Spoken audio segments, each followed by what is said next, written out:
ने जैसे ही वो जीरो वाली बात कही कि पेट्रोल पंप पर एक मीम बड़ा वायरल हो रहा है, वहां पर जीरो चेक करने को कह रहे हैं राहुल जी, ऐसे में आशुतोष जी का हाथ उठा था। क्या बोलना चाह रहे थे आप सांसद जी से?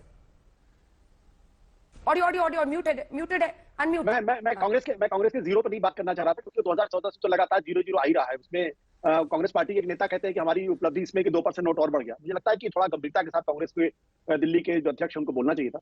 मैं जो बुलडोजर की बात इसलिए कर रहा था क्योंकि उत्तर प्रदेश के अंदर, मध्य प्रदेश के अंदर आपने देखा कि जहां कहीं कुछ भी गलत इलीगल होता हुआ दिखाई पड़ा, वहां बुलडोजर फौरन पहुंचा और उसने उसको डिमोलिश किया। मेरा कहना यह कि एक मिसाल बननी चाहिए इस शीर्ष महल को लेके, ताकि सब जगह संदेश जाए, अगर आप कहीं भी भ्रष्टाचार के आरोप लगेंगे और अगर वो साबित होता है तो फिर उस बिल्डिंग को नहीं रहना चाहिए। ये कड़ा संदेश दिल्ली से भारतीय जनता पार्टी की सरकार को भेजना चाहिए। बाकी उनकी मर्जी है, सरकार उनकी है, लोगों ने उनको मैंडेट दिया है, जो चाहे वो करे, उसके लिए वो स्वतंत्र है पूरी तरीके से, लेकिन ये संदेश जरूर जाना चाहिए। लेकिन एक अनाथालय भी बनाया जा सकता है, कुछ ऐसा भी तो क्रिएटिव किया जा सकता है। मनोज जी वो कह रहे हैं कि आप एक मिसाल कायम कीजिए, आप वहां पर बनाइए, मतलब बुलडोजर चलाइए। तिवारी जी नहीं, मिसाल ही कायम होगी अंजना जी, मिसाल कायम होगी। आप देखिएगा, अभी सरकार फॉर्म होने दीजिए, शीश महल पे जो डिसीजन होगा वो मिसाल कायम करने वाला होगा। अंजना जी, आशुतोष जी जो सोच रहे हैं वो निश्चित रूप से एग्जैक्टली क्या होगा हम अभी ये नहीं बात करेंगे, लेकिन मिसाल कायम होगा ये जरूर कह सकते हैं। और विश्वास रखिए, हमने बहुत पहले भी भ्रष्टाचार के मामले में बहुत सारी मिसाल कायम करी है, इसलिए इस मामले में भी और भी बहुत सारे मामले। शीश महल तो दिख रहा है। अरे तिवारी जी इतना सस्पेंस मत बनाइए, कुछ बताइए क्या करने वाले आप लोग? सोच तो लिए ही होंगे अब तक, कोई सस्पेंस कुछ मिसाल कायम करेंगे, लेकिन अभी बताएंगे नहीं, ताकि आने वाले समय में लोग याद करें कि अगर कोई हाउस ऑफ करप्शन बनाता है तो उसका क्या मिसाल होना चाहिए, यह हम जरूर प्रोड्यूस करेंगे। मिसाल बनाने की बात वो कर रहे हैं। अखिलेश जी 2 लाइन का बोलेगा, मुझे एक बार ऋतुराज जी से भी कमेंट लेना है, क्योंकि आप हाथ उठाए इसलिए मैंने आपसे पूछा। क्यों बोलूंगा? जबरदस्ती हर किसी को 3-3 बार मुझे 2 लाइन। हाँ सर, जीरो के प्रोपोर्शन में ही बोलने का मौका मिलेगा। दिल्ली की बात हो रही है ना। सुनिए मनोज तिवारी जी, सुन लीजिए, मनोज तिवारी जी की पीड़ा जायज है कि जो बता रहे हैं जीरो कांग्रेस का, क्योंकि ये परंपरा है, इतिहास है कि बौना हमेशा कद्दावर से नफरत करता रहा है, मूढ़ हमेशा ज्ञानी से नफरत करता रहा है। ये इतिहास है, वो इतिहास को मनोज तिवारी जी दोहरा रहे हैं, उसमें कोई आश्चर्य की बात नहीं है। और भ्रष्टाचार वर्तमान भी है, देखिए ना, वर्तमान भी है।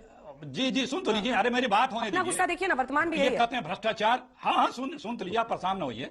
ये कहते हैं कि भ्रष्टाचार, बीजेपी के लिए भ्रष्टाचार तो शिष्टाचार बन चुका है। जितना भ्रष्टाचारी थे, जितने, वो बीजेपी में जाते धुल के साफ हो गए। ये राष्ट्र की बात करते हैं, बेड़ियां लगा करके वो पूछ रहे हैं कि केजरीवाल जी को अपनी पार्टी में तो नहीं ले लीजिएगा, पंजाब उतारा जाता है। सुनिए देखिए भाई, इतना डिस्टर्ब ना करें। सर हो गया ना, मुझे ऋतुराज जी से भी लेना है, टाइम खत्म हो रहा है। जीरो के प्रपोर्शन में आपको बहुत टाइम, ये सब मुझसे शिकायत करते हैं बाद में। भारतीयों को अपमानित करके ऋतुराज जी जल्दी से कमेंट दीजिए। देखिए आशुतोष जी का ये सुझाव है कि वहां पर बुलडोजर चलना चाहिए और एक मिसाल कायम होनी चाहिए। वो कह रहे हैं हाउस ऑफ करप्शन के साथ क्या होगा वो देखेगी दुनिया।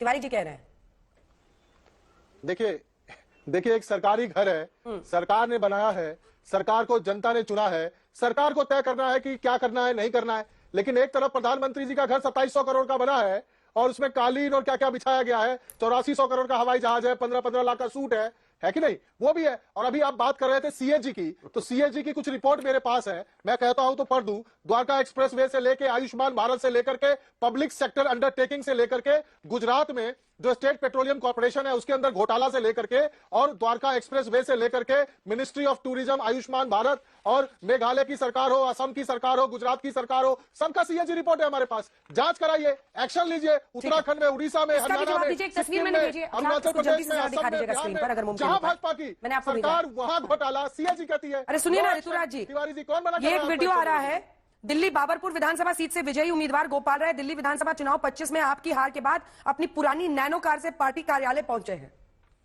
कुछ तो आप लोग को भी समझ में आया होगा, ये महंगी वीआईपी गाड़ियों में चलना या आलिशान बंगलों में रहना मुझे जनता को दिख गया। जैसे वो तस्वीर दिखा सके जल्दी से दिखाइएगा। अंजना जी बोलिए ना ऋतुराज जी।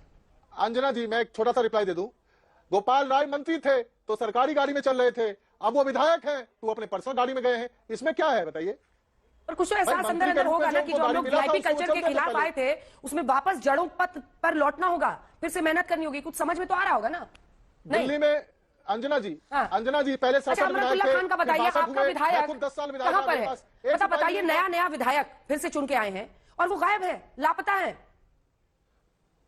हमारा विधायक कहीं नहीं गया है अंजना जी, हमारा विधायक अपनी विधानसभा में है और अपनी विधानसभा में रह करके पुलिस कमिश्नर को चिट्ठी लिख रहा है कि मैं अपनी विधानसभा में हूं। पुलिस अपनी नाकामी छुपाने के लिए अपने मनगढ़ंत कहानी बना रही है। वो जिस अपराधी को गई थी पकड़ने के लिए उसका ऑलरेडी बेल हो चुका है, उनकी फर्जियत ना हो इसके लिए मनगढ़ंत कहानी बना रहे हैं। अमानतुल्लाह खान ने जो चिट्ठी लिख करके पुलिस कमिश्नर को कहा है कि मैं अपनी विधानसभा में हूं, आप क्यों झूठी बातें फैला रहे हो मीडिया के अंदर में? इससे बड़ी बात क्या कहेंगे? जनता के चुने हुए प्रतिनिधि हैं, जनतंत्र में जनता का चुनाव प्रतिनिधि सबसे ऊपर होता है, खत्म हो गया, वो भाग सकता है कहीं पर। 2 लाइन का इसका कमेंट मतलब कि ऋतुराज जी ओखला में किसी पाताल लोक का पता बता रहे हैं, वो भैया उसका पता भी बता दें।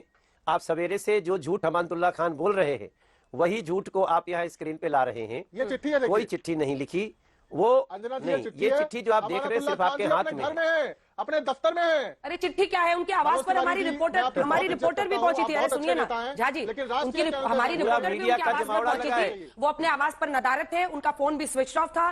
तो सिर्फ पुलिस की बात नहीं है, हमारी रिपोर्टर भी वहां पर गई। आप कहिए तो उसकी रिपोर्ट भी हम निकाल के आपको दिखा देंगे। लेकिन ये तस्वीर आ गई है, देखिए। पहले गोपाल राय मंत्री थे, ये जवाब है ऋतुराज झा जी का। लेकिन अब जो पुरानी नैनो कार थी उसमें गोपाल राय निकले हैं। तो क्या आम आदमी पार्टी के लिए ये सबक है? वापस अपनी जड़ों तक पहुंचने की चुनौती है, जहां पर नेताओं को पहुंचना होगा।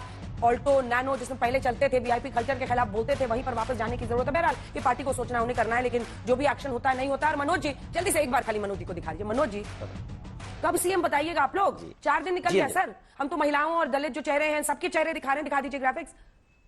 सीएम कौन बनेगा? नहीं, हमें बताया गया विधायकों से ही बनेगा, इसलिए हम आपसे नहीं पूछ रहे हैं। बहुत ही योग्य बीजेपी का बहुत ही योग्य सीएम मिलेगा। और अब बहुत कम समय है जब आपको पता चल जाएगा। हमारी ये सारी कवायद जारी है।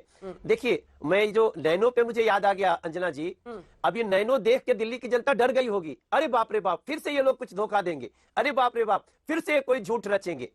अब भगवान बचाए, इस तरह उन कहते हैं ना कि जो